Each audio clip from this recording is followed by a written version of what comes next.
भावना, और उनमें 3 भावनाएं आपको सुनाई जा चुकी है। अनित्य भावना, अशरण भावना और संसार असार भावना। दुनिया की कोई भी पोजीशन, कोई भी रिलेशन शाश्वत नहीं है।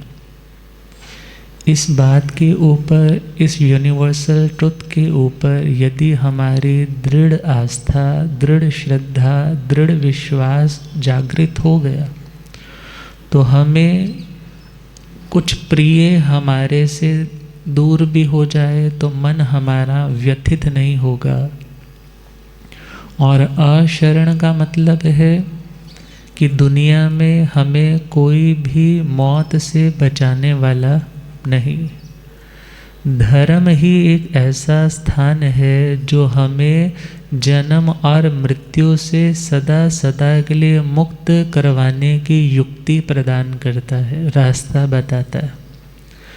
और तीसरी भावना संसार असार भावना, कि दुनिया में कुछ भी सार नहीं है। कुछ भी सार का मतलब दुनिया के जितने भी संबंध है या जितने भी दुनिया के रिलेशंस है, यह कभी अच्छे हैं कभी बुरे हैं। और जब अच्छे होते हैं व्यक्ति पॉजेसिव हो जाता है कि यह सदा अच्छे रहे, मगर वे सदा अच्छे तो नहीं रहते। और जब कभी प्रतिकूलता, मन के विपरीत सिचुएशन क्रिएट होती है तो हम या उसको ब्लेम करते हैं या अपनी किस्मत को ब्लेम करते हैं, और यहाँ भगवान को कंप्लेन करते हैं कि मेरे साथ अच्छा नहीं हो रहा। और यदि इतना संबंध के बारे में हमें नॉलेज आ जाए कि संसार किसका नाम है, जो आज कुछ है, कल कुछ है, परसों कुछ है, आने वाले टाइम में कुछ और ही हो जाता है। जो आज आपके साथ कंधे के साथ कंधा मिलाकर के चल रहा है और कब वह आपको छोड़ करके चला जाए कोई गारंटी नहीं। और यदि इस संसार के स्वरूप का चिंतन करते रहेंगे तो हमें दुनिया में कभी दुख का सामना नहीं करना पड़ेगा। कर्तव्य निभाओ, परंतु उन रिश्तों में डूबने की कोशिश मत करो। चौथी भावना जिसका नाम है एकत्व भावना। क्या नाम है? एकत्व भावना। एकत्व का मतलब है मैं एक हूँ। मैं कैसा हूँ? मैं एक हूँ। परंतु जब व्यक्ति खुद को बहुत रूप में मानने लग जाता है तब दुखी हो जाता है। यदि अपने स्वरूप का ज्ञान हो जाए कि मैं कौन हूँ, मैं एक आत्मा हूँ। मैं कौन हूँ? मैं एक आत्मा हूँ। और याद रखना, देखने के लिए चमड़ी के नेत्र है, सुनने के लिए ये कान, ये भी किसके बने हैं? चमड़ी के ही है। सूंघने के लिए नासिका किस चीज़ की बनी है? टेस्ट लेने के लिए, बोलने के लिए ये ज़ुबान किसकी बनी है? वो भी चमड़ी।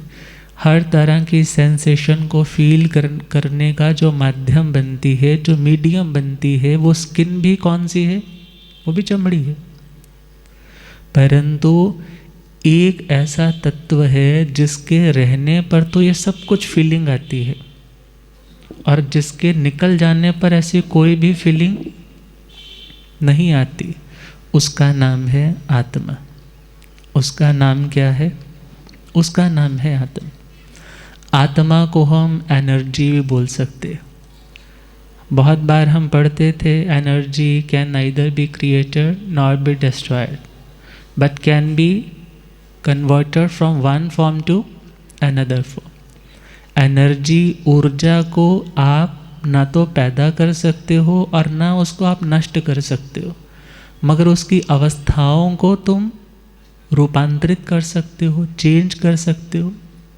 उसी प्रकार आत्मा को किसी ने बनाया नहीं और कोई इसे नष्ट नहीं कर सकता, मगर हाँ, ये आत्मा जैसा जैसा कर्म करता जाता है वैसी वैसी स्टेट, वैसी वैसी अवस्था उसकी बनती चली जाती।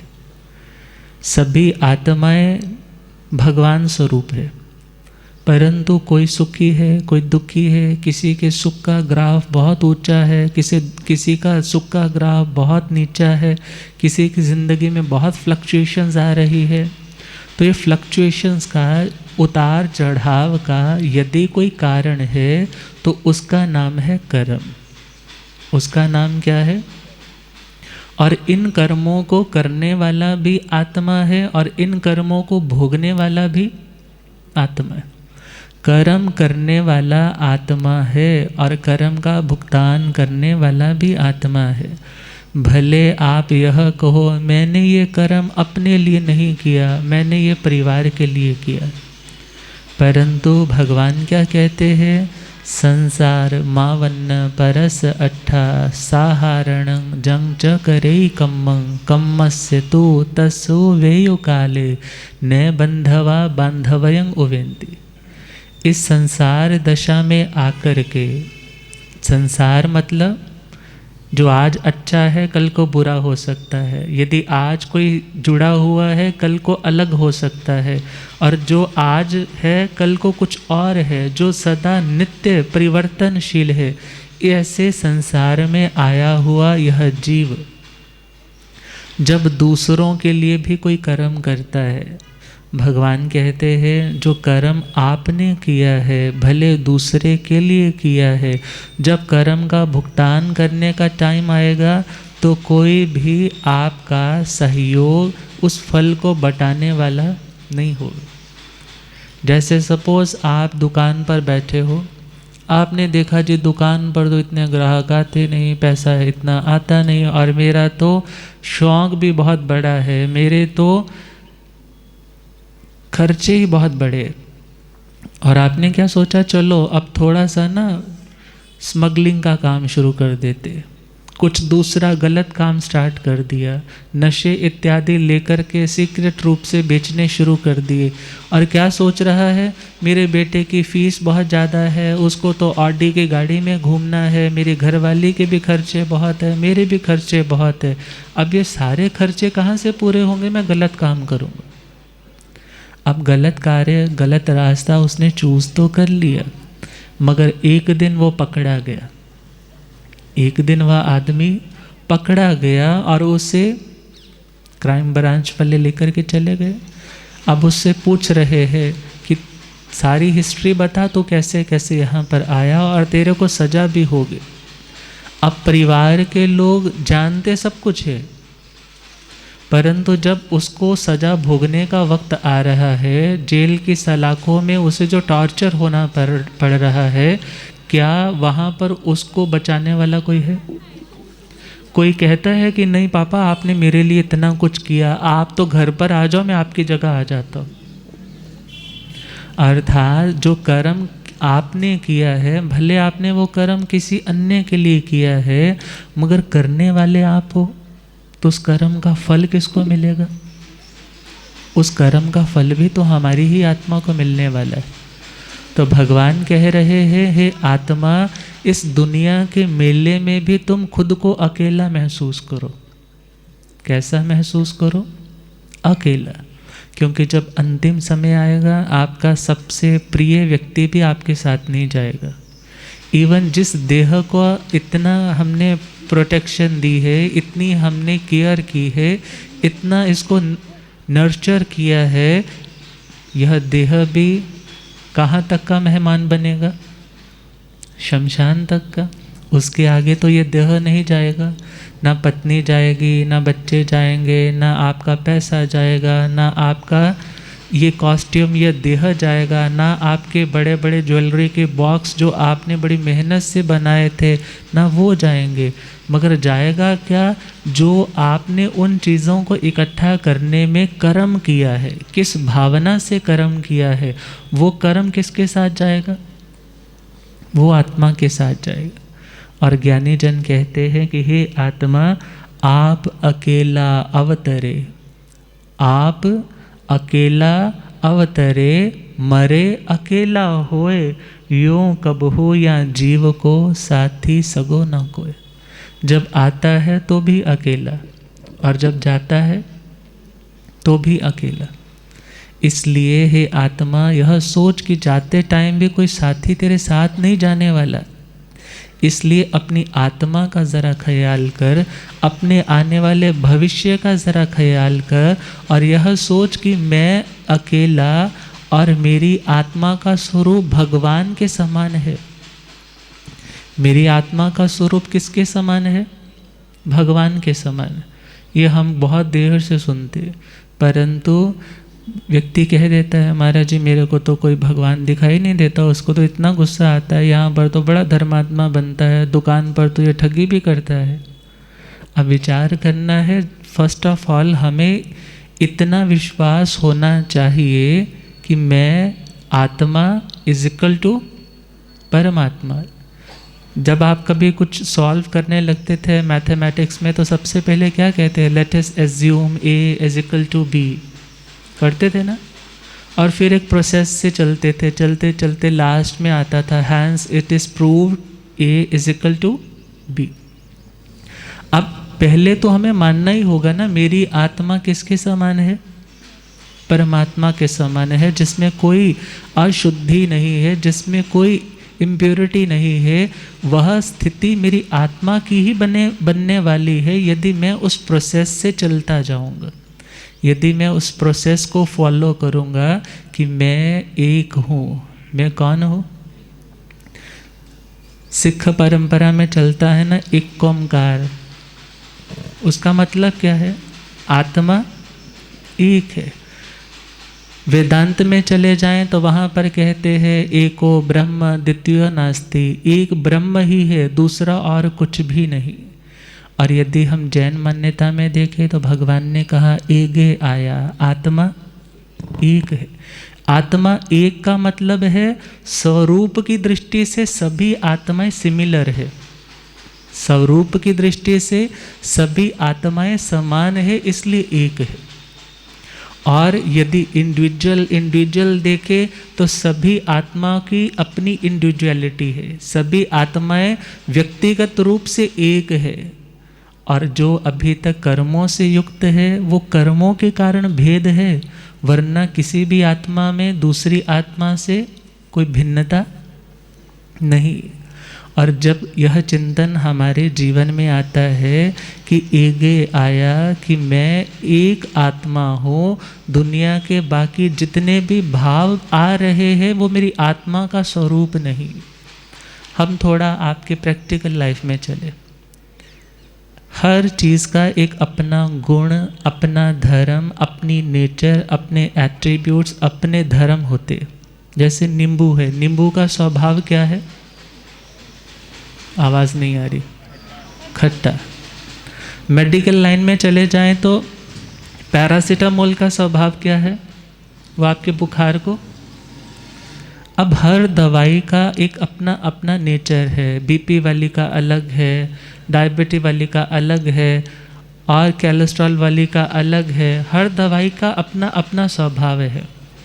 इसी प्रकार आत्मा का भी अपना स्वभाव है, आत्मा की भी अपनी नेचर है, और उस स्वभाव का नाम है ज्ञाता और दृष्टा, जानना और देखना, परंतु कुछ रिएक्ट नहीं करना। अर्थात ना तो क्रोध करना, ना अभिमान करना, अच्छा है तो ना राग करना, बुरा है तो ना द्वेष करना। ये स्वभाव किसका है? ये नेचर किसकी है? आत्मा की है। क्योंकि हमने कहा ना आत्मा इज इक्वल टू परमात्मा, परंतु हमने उस बात को भुला दिया। हम क्या सोचते हैं, नहीं मेरी आत्मा तो कभी परमात्मा बन ही नहीं सकती, मेरे में तो ये भी बुराई है, मेरे में तो ये भी बुराई है। परंतु जब हम इस भावना के ऊपर चिंतन करेंगे कि एगे आया, मेरी आत्मा एक है, एक का मतलब क्या हुआ? देह भी मेरा, देह भी मेरा नहीं है। नमी राज ऋषि जी ने इस एकत्व भावना का चिंतन करते हुए समाधि के रास्ते को सिलेक्ट कर लिया, क्योंकि जहाँ पर एक है वहाँ पर कोई झगड़ा नहीं होता। जहाँ पर दो होते हैं झगड़ा कहाँ होता है? अकेला व्यक्ति क्या करेगा? अर्थात जहाँ पर आपने ये महसूस कर लिया कि मैं अकेला हूँ, अकेला आया, अकेला हूँ, भविष्य में भी अकेला जाऊँगा, फिर दुनिया के किसी भी तरह के राग या द्वेष पैदा करने वाले सर्कमस्टांसिस में वह व्यक्ति उलझता ही नहीं। तो नमी राज ऋषि जी के जीवन का प्रसंग आता है। एक बार उनके देह में ज्वर बुखार पैदा हो गया, और ज्वर बुखार भी इतना भयंकर कि सारा शरीर तप रहा है। और जब इतना तप रहा है, बदन टूट भी रहा है और सोच रहा है कि पता नहीं कब मैं इस तकलीफ़ से मुक्त हो पाऊँगा। पैरों से भी सेक निकल रहा है, स्टमक भी उसका लूज़ हो रहा है, सिर से भी सेक निकल रहा है, कमर भी दुख रही है, अर्थात बिल्कुल भी शांति नहीं है। अब डॉक्टर्स को बुलाना ही पड़ेगा ना। डॉक्टर क्या करेगा? आकर के डायग्नोस करेगा, देखेगा इसका कॉज क्या है, क्योंकि इफ़ेक्ट दिख रहा है तो इसका कोई कॉज होगा। अर्थात आज हमें कुछ मैनिफेस्टेशन में दिख रहा है तो उसका कोई ना कोई रीज़न होगा। ये बीमार पड़ा तो क्यों पड़ा? अब डॉक्टर्स आए और डॉक्टर ने अपने अपने तरीके से उसका उपचार भी किया, परंतु कोई फ़र्क नहीं पड़ रहा। और फिर वे आयुर्वेद वाले आचार्य थे, उन्होंने कहा जी कि शरीर में हीट बहुत ज़्यादा है, इन्फेक्शंस के लिए हम दवाइयाँ तो दे रहे हैं मगर कोई फ़र्क नहीं पड़ रहा। अब तो लास्ट ऑप्शन है जी, आप इनको गो शीर्ष चंदन को अच्छे से गुलाब जल के साथ घिसते घिसते जो पाउडर रूप में पेस्ट बनेगा वो इनके पूरे तन पर क्या करते जाओ, लेप करते जाओ।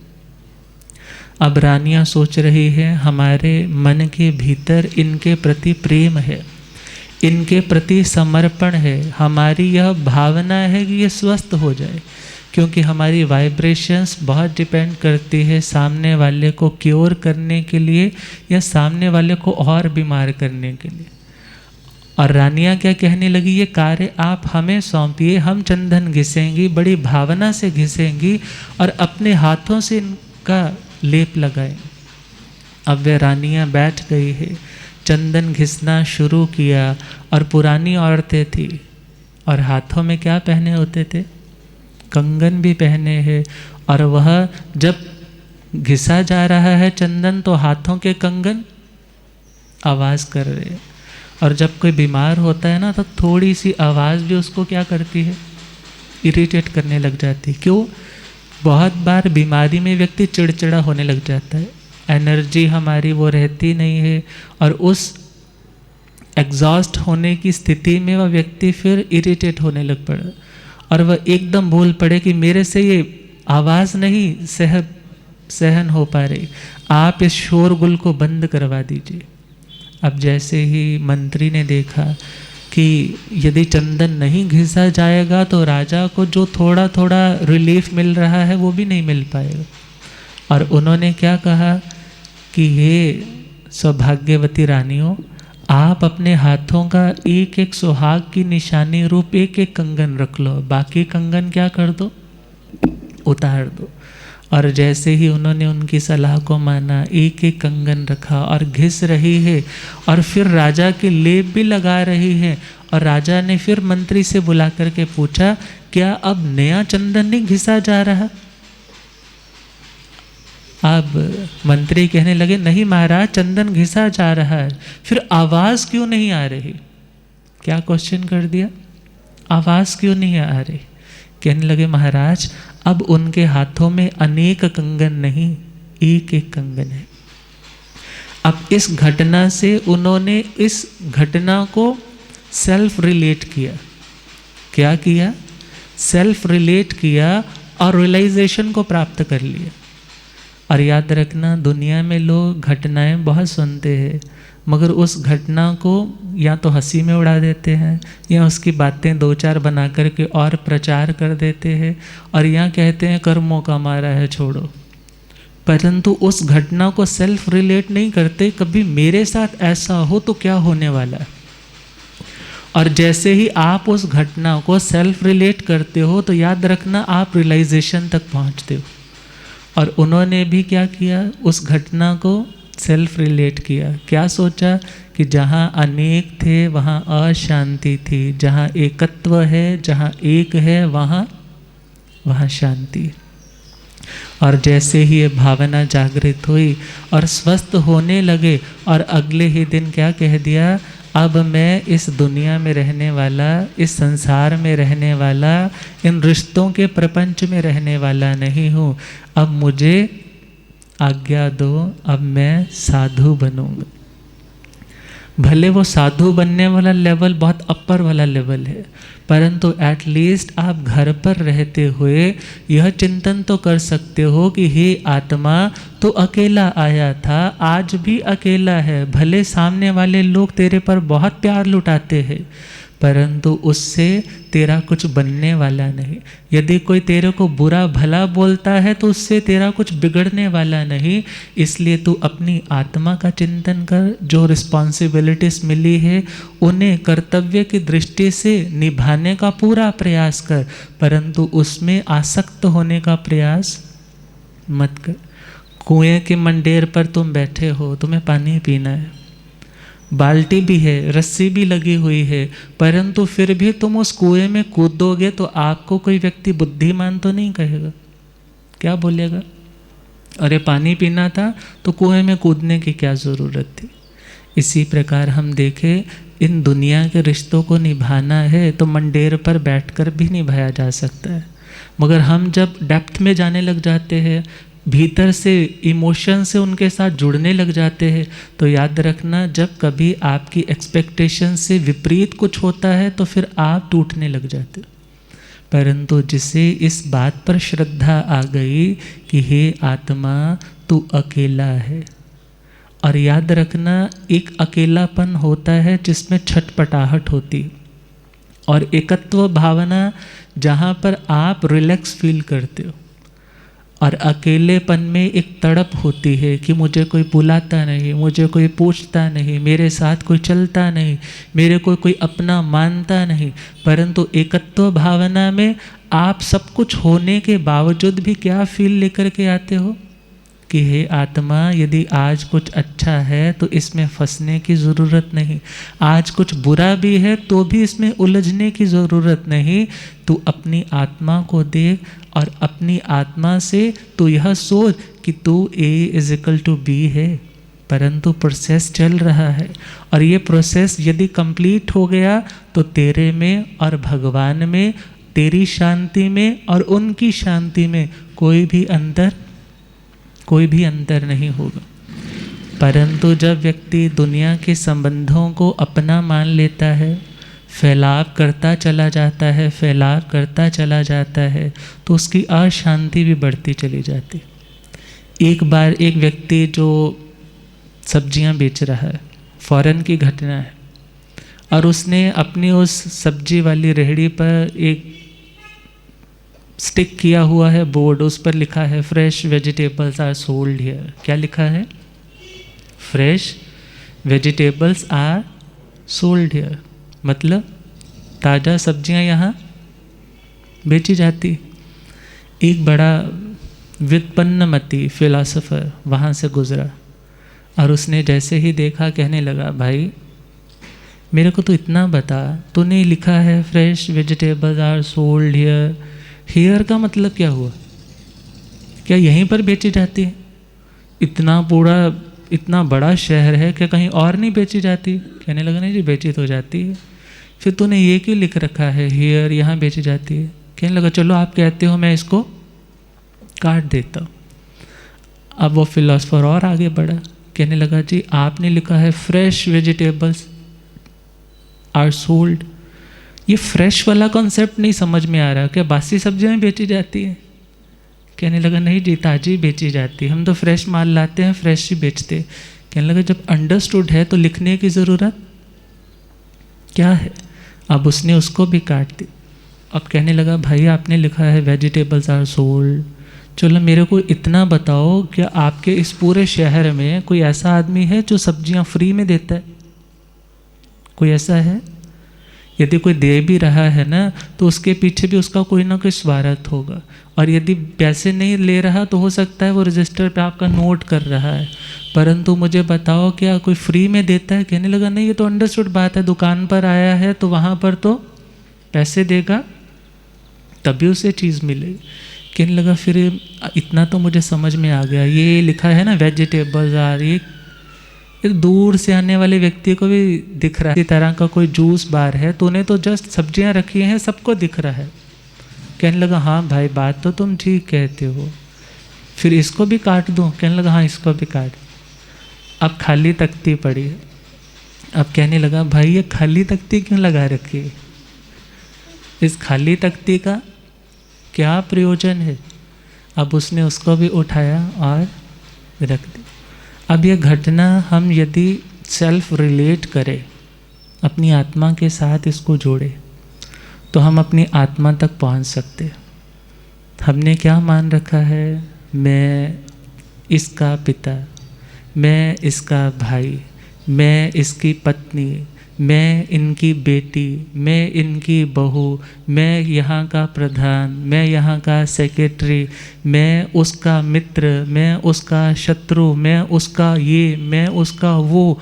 कितनी उस तख्ती के ऊपर हमने अपनी उपाधियाँ जोड़ रखी हैं, और दुख भी किसके कारण है? एक दिन कहा था ना, सुख अपनों में नहीं है, सुख अपने में है। सुख अपनों में नहीं है, किस में है सुख? परंतु हम क्या सोचते हैं, मुझे अपनों से सुख मिलेगा, इसलिए हम उन अपनों का बड़ा विस्तार करते हैं, गिफ्ट्स भी देते हैं, गिफ्ट्स भी लेते हैं, उनका हाल चाल भी पूछते हैं, और पॉजेसिव होते जाते हैं अंदर ही अंदर। परंतु ज्ञानी जन क्या कहते हैं, आप अपनों में सुख ढूंढोगे तो आपका ये भ्रम कभी ना कभी टूटने वाला है और आपको दुख देने वाला है। और यदि वही सुख तुम अपने में ढूंढोगे, अपनी आत्मा को एक्सप्लोर करोगे, अपनी शांति को एक्सप्लोर करोगे, तो तुम्हारा ये शांति का ग्राफ बढ़ता चला जाएगा। दुनिया है ये आपकी चॉइस से है, आपकी बिना चॉइस के कोई रिलेशन नहीं है, इतना याद रखना। आप कहोगे महाराज वो आदमी तो मुझे पसंद भी नहीं था, घर वालों ने तो मेरी ज़बरदस्ती शादी कर दी, परंतु वो ज़बरदस्ती भी होने का मतलब क्या है? वो आपकी चॉइस थी। Choice is equal to our karma, choice is equal to our karma. हमारा कर्म ही मजबूरियाँ भी पैदा करता है और अपनों की दूरियाँ भी पैदा करता है। वह कौन है? उसका नाम है कर्म। कर्म का मतलब हमारी चॉइस। परंतु आज जो है उसको तो स्वीकार करना होगा, परंतु यदि अच्छा है उसको भी स्वीकार करना है, मगर उसके प्रति आसक्ति, उसके प्रति राग, उसके प्रति अटैचमेंट, उसके प्रति पॉजेसिव नहीं बनना। और यदि कुछ आज बुरा है तो वो भी अपनी ही चॉइस से बुरा है, क्योंकि हमने बुरा किया था, उसको इन्विटेशन दिया था, और आने वाले टाइम में वो हमारा आज बुरा कर रहा है। परंतु उसको भी हम स्वीकार करते जाए, मेरा कर्म था, आज मुझे उस कर्म का भुगतान करना है, मुझे उससे नफरत नहीं करनी, मुझे उससे द्वेष नहीं करना, मुझे उस पर घृणा नहीं करनी। क्या भावना भानी कि हे प्रभु, जैसा कर्म मैंने किया और मेरे कर्म के कारण जैसा फल आज मुझे मिल रहा है, इस तरह से किसी को तड़पना ना पड़े। ये भावना तो उत्तम भावना है, मगर उसका ये हो जाए, उसका सत्यानाश हो जाए, उसका ये हो जाए, वो हो जाए, इससे नुकसान किसका हो रहा है? कहते हैं जलते हुए अंगारे को उठा करके आप दूसरे पर गिरने की कोशिश करोगे ना, पहले हाथ किसका जलेगा?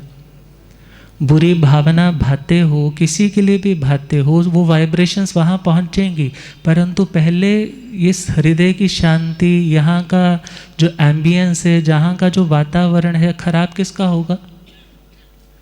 अपना ही होगा। और ज्ञानी जन कहते हैं एकत्व भावना का चिंतन करो कि हे आत्मा तुम अकेले हो और उस अकेले में बहुत आनंद है। लिखने वाले ने लिखा है यदि दुनिया समझ में ना आए, यदि दुनिया समझ में ना आए तो मेले में अकेला, और समझ में आ जाए तो अकेले में मेला। अब सिलेक्शन आपकी है, आपको अकेले में भी मेला ढूंढना है, शांति ढूंढनी है, तो इस सत्य को स्वीकार करना होगा।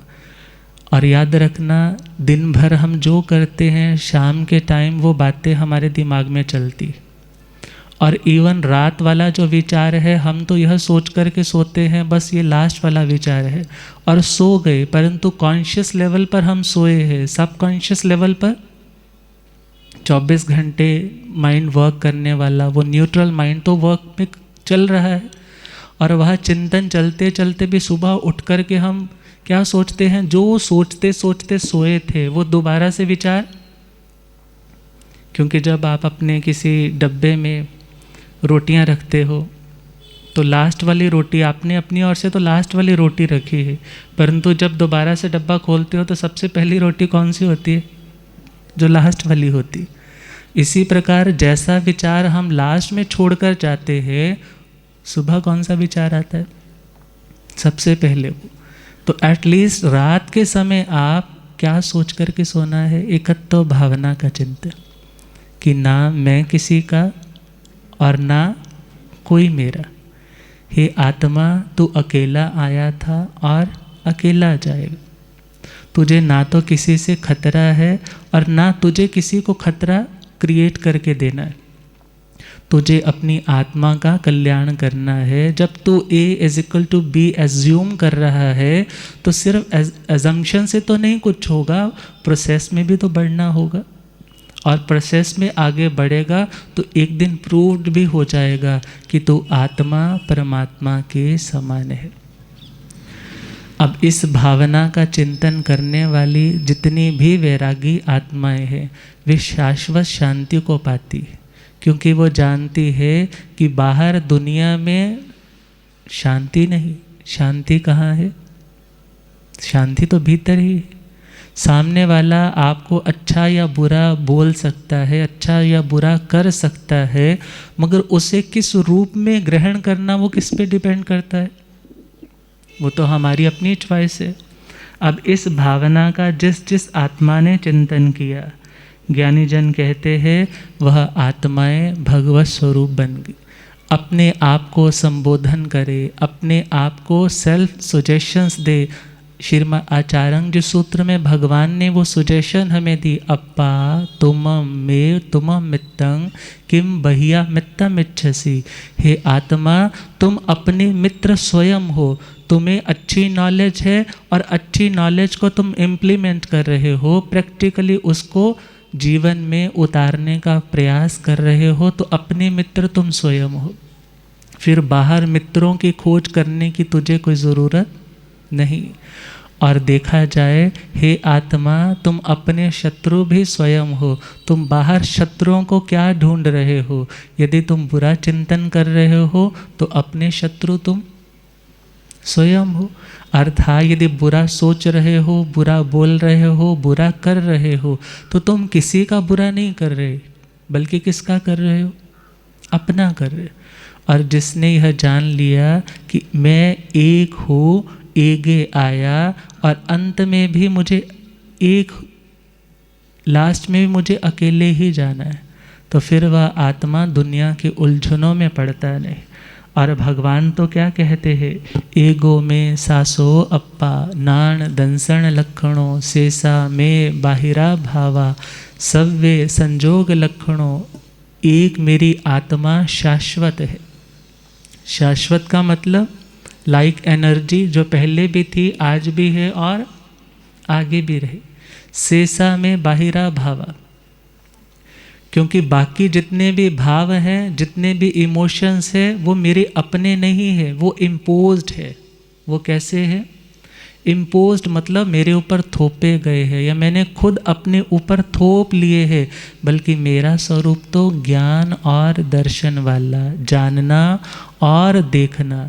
अर्थात जानने वाला, देखने वाला, महसूस करने वाला यदि कोई है तो वो कौन है? कान सुनने वाला नहीं है, आंखें देखने वाली नहीं है।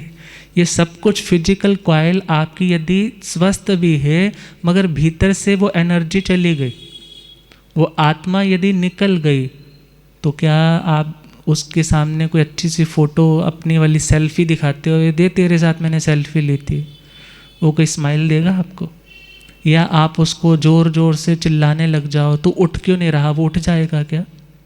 या तुम उसके बहुत प्रशंसा के, एप्रिसिएशन के गीत गाने लग जाओ तो क्या उसके मुंह पे स्माइल आएगी? क्यों नहीं आएगी? क्योंकि जो फील करने वाला था वो जा चुका है, और उसी का नाम है आत्मा। और जिसने यह चिंतन किया, एगे आया, इवन कर्म भी पर है, कर्म भी मेरा स्वरूप नहीं है, और मैं शुद्ध परमात्मा स्वरूप हूँ। और इस भावना का चिंतन करने वाला अपनी आत्मा को परमात्मा स्वरूप बना लेता है। और यदि ज़िंदगी में कुछ महसूस होने लगे कि दुविधा है, मेरे को कुछ अच्छा नहीं लग रहा, तो अपनी आत्मा की और यदि तुम बढ़ोगे तो तुम्हें उत्तर भी मिलने लग जाए। और अपनी आत्मा को और स्ट्रॉन्ग करने के लिए उसको क्या सुजेशन देनी? अरे आत्मा रे, तुझे किसका डर है? अरे आत्मा रे, तुझे किसका, तू हस्ती से अपनी ही खुद बेखबर है, तू हस्ती से अपनी ही खुद बेखबर है।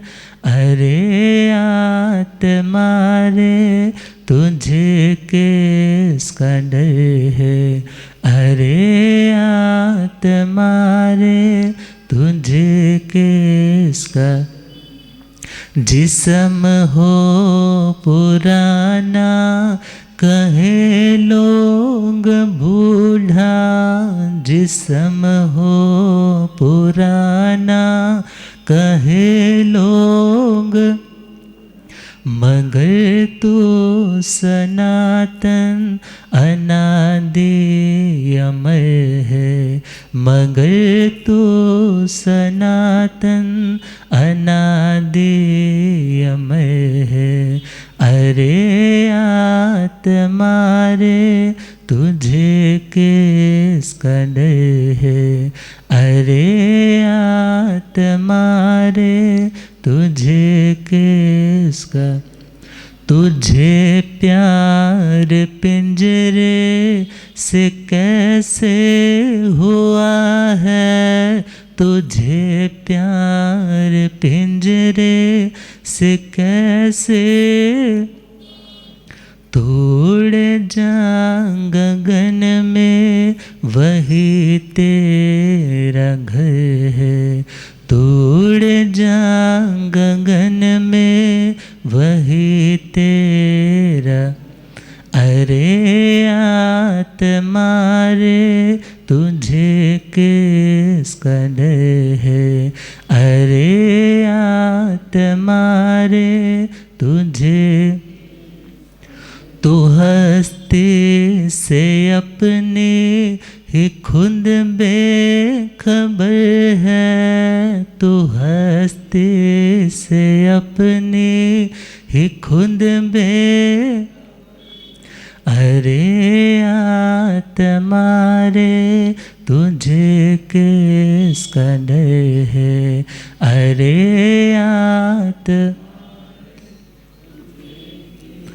है ज्ञान अनंता जो तुझ में समाया है, ज्ञान अनंता जो तुझ में समाया है, छाया अंधेरा तू भूला डगर है छाया अंधेरा तू भूला डगर है।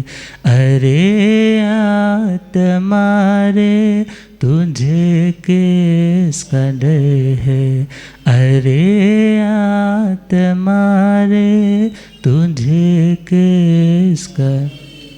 और जिसने यह जान लिया, आत्मा तेरा कोई कुछ बिगाड़ नहीं सकता। देह को नष्ट कर सकता है मगर आत्मा को कोई नष्ट।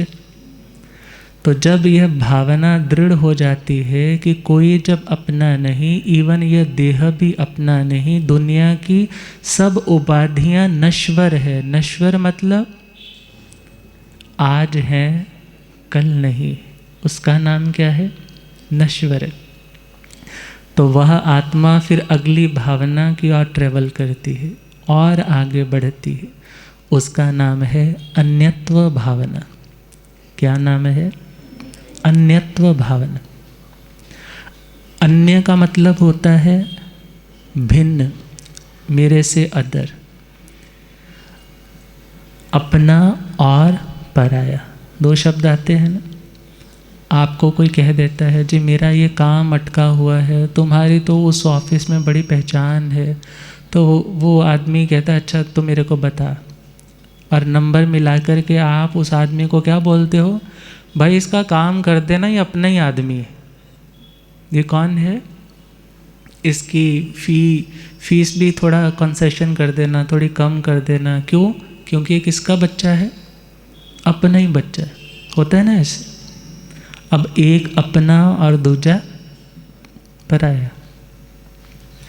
अब हमें देखना है कि हम दुनिया में तो अपना पराया बहुत करते हैं मगर उससे कुछ मिलने वाला नहीं है।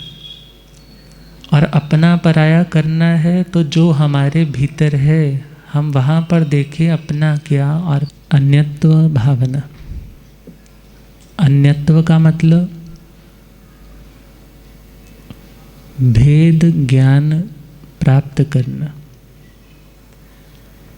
नीर क्षीर विवेक, सिफ्टिंग विजन। सिफ्टर समझते हो, छाछ, छाछ पता है क्या होता है, जिसमें पुराने टाइम में तो होता था, आजकल पता नहीं लोग यूज़ करते नहीं करते। उस छाछ में अनाज को डाल देते और क्या करते, छाँटते। जो तो रॉ मटेरियल होता, गिरने वाला होता, वो आगे आगे आ जाता। जो रखने वाला होता उसको बोलते हैं सिफ्टर, जो अलग अलग कर देता है।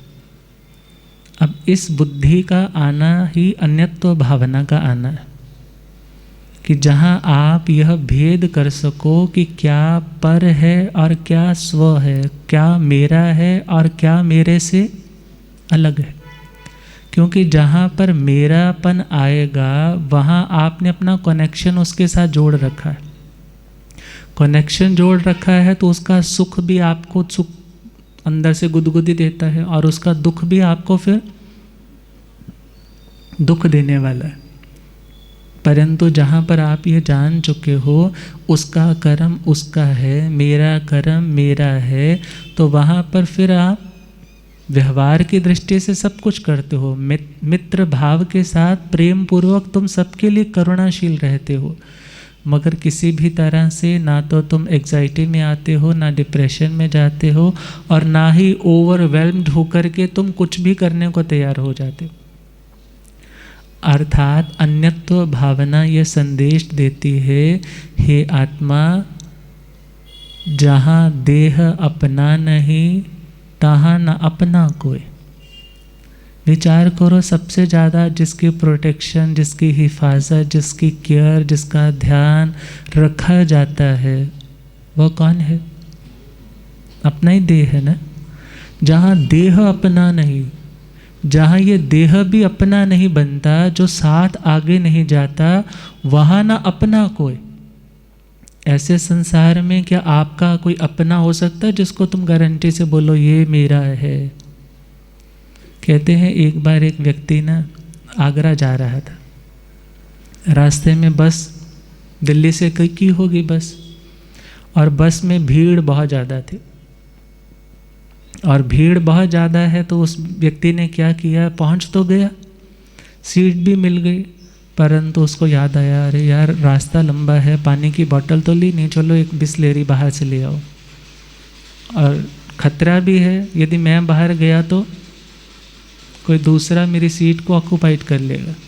और उसने क्या किया, अपनी पॉकेट से रुमाल निकाला और रुमाल अपनी सीट पे ऐसे करते ना, आसन बिछा दे, मेरी सीट है। अब उसने भी अपना वो रुमाल निकाला और बिछा दिया। अब इतने में वो आदमी कोई आकर के वहाँ पर बैठ गया, और जैसे वो आकर के बैठा और उधर से वो पानी की बोतल लेकर के आ रहा है, मन में चिंता भी है कहीं सीट चली ना जाए, खड़े होकर कितना लंबा सफ़र जाना पड़ेगा। आते ही सार देखा कोई बैठा हुआ है।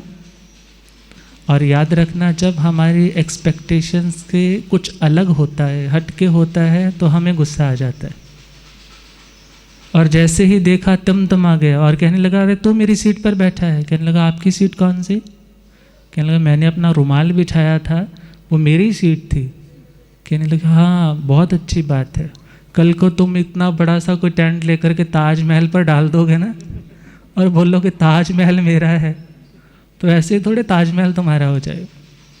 अब विचार करो, आपने हमने कितने कितने लोगों पर अब ये रुमाल, ये बड़े बड़े टेंट डाल रखे हैं, ये मेरा वो मेरा, परंतु ऐसे डालने से कोई आपका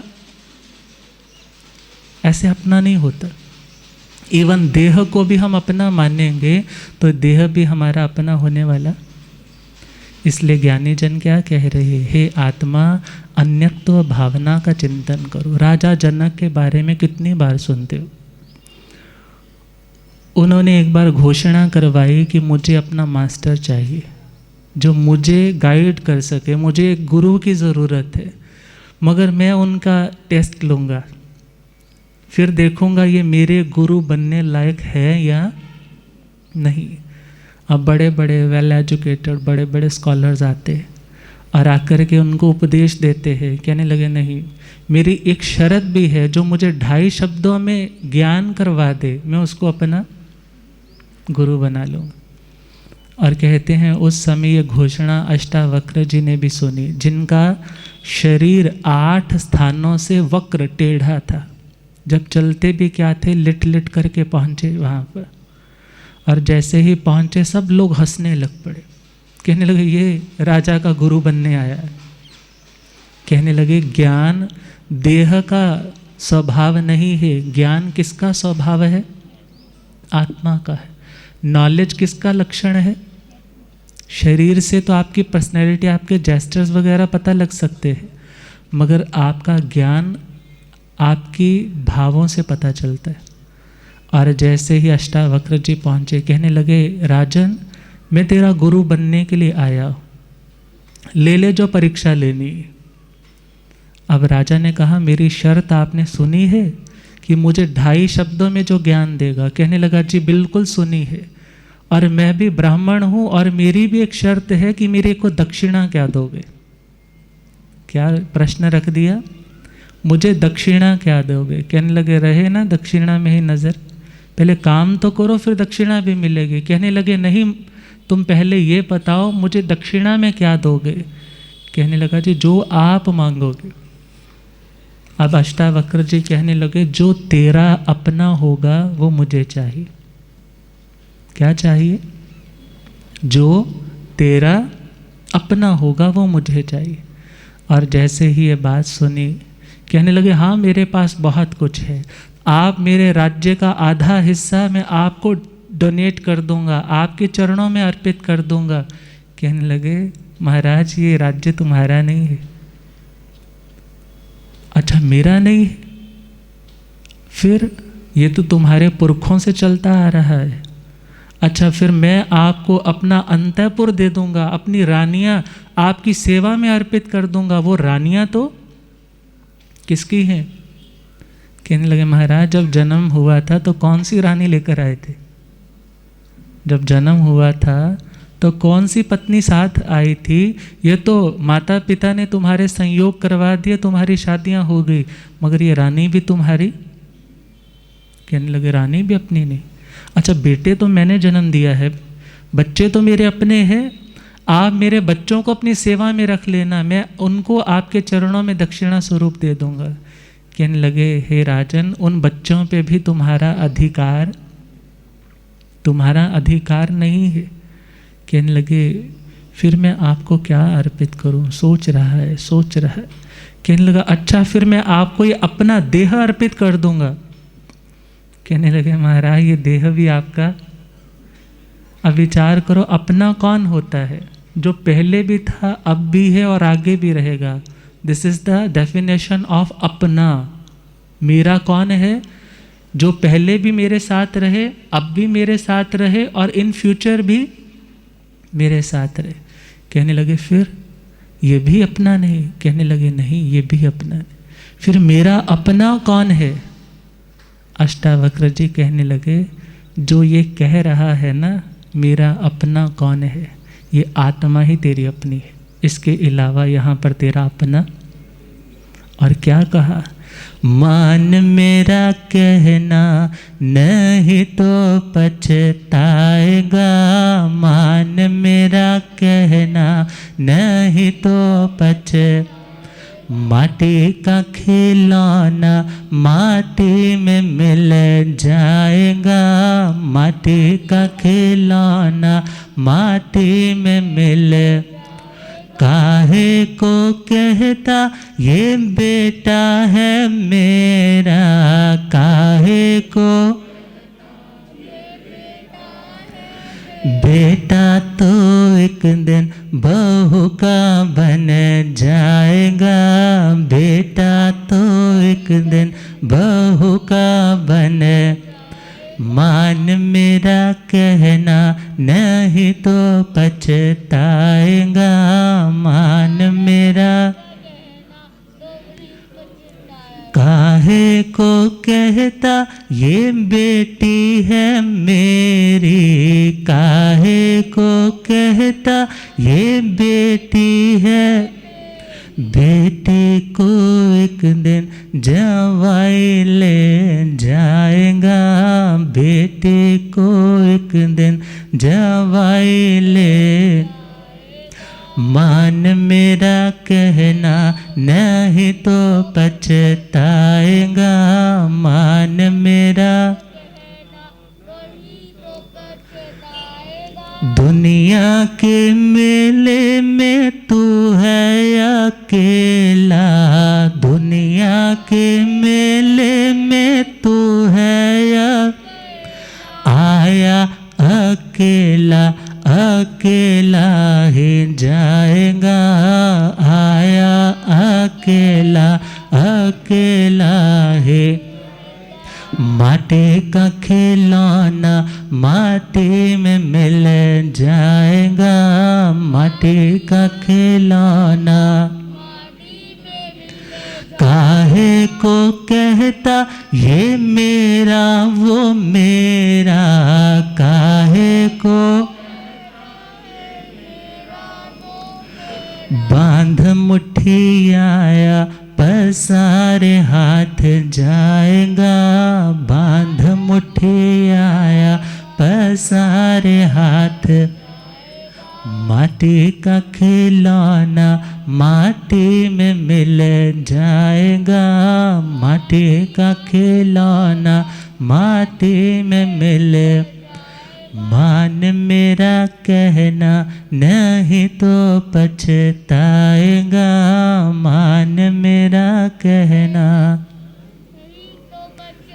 अब जैसे ही ये रियलाइज हुआ अरे मेरा कौन, मेरी आत्मा, इसके अलावा मेरा इस दुनिया में कोई भी नहीं। अब जैसे ही ये ज्ञान दिया, अब अष्टावक्र जी कहने लगे अब तेरे को पता चल गया ना कि मैं आत्मा हूँ, तेरा यहाँ कुछ नहीं, तब मेरे साथ चल। कहने लगे महाराज जी मैं आपके साथ चल तो पड़ूँ, क्या करूँ, मेरे को इस राजगद्दी ने पकड़ रखा है, मेरे को इन रिस्पॉन्सिबिलिटीज़ ने जकड़ रखा है, मैं आपके साथ नहीं चल सकता। चलो रात हो गई, सो गए, सुबह हुई। कहने लगे चलो आज सैर करने को निकलते। सैर करने के लिए वो तो बेचारे बेढंगे से चल रहे हैं मगर आत्मज्ञान के धनी है, और राजा भी चल रहा है और एकदम उन्होंने एक वृक्ष को अच्छे से पकड़ लिया और जोर जोर से चिल्लाने लगे, हे राजा जनक देखो मुझे इस वृक्ष ने पकड़ लिया, मुझे इस वृक्ष ने पकड़ लिया। अब राजा जनक देख करके हंसने लग पड़े, कहने लगे वृक्ष और आपको पकड़ ले, ये तो कभी हो ही नहीं सकता, ये तो आपने उसको इतनी टाइटली पकड़ा है, आप ऐसे छोड़ोगे तो वृक्ष ने तो आपको ऑलरेडी छोड़ रखा है। और जैसे ही राजा जनक ने ये बात कही, अष्टावक्र जी ने तभी उत्तर दे दिया। क्या कहने लगे, हे राजन तू भी कह रहा है ना मुझे राजगद्दी ने पकड़ा है, मुझे इन रिस्पॉन्सिबिलिटीज़ ने पकड़ा है, मगर ध्यान दे तेरे को पकड़ा किसी ने नहीं है, बल्कि किसने पकड़ा है।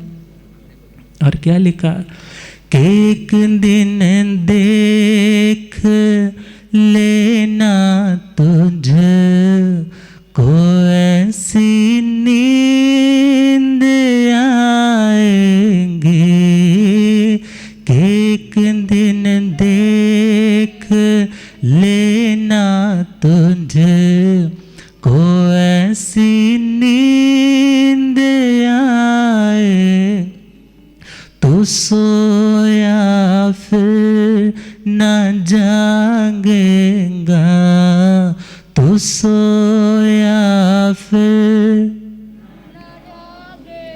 तुझे दुनिया जगाएगी, तू सोया फिर न जागेगा, तुझे दुनिया जगाए। और याद रखना, आंखें बंद होने से पहले पहले हम अपनी आत्मा को रियलाइज़ करें, हम अपनी आत्मा को जानें और यह जान जाएं कि दुनिया के संबंध संयोग है और संयोग हमेशा वियोग धर्म वाले होते हैं। इसलिए अन्यत्व भावना का चिंतन करने वाला ही समाधि तक पहुंचता है, एटर्नल पीस तक पहुंचता है,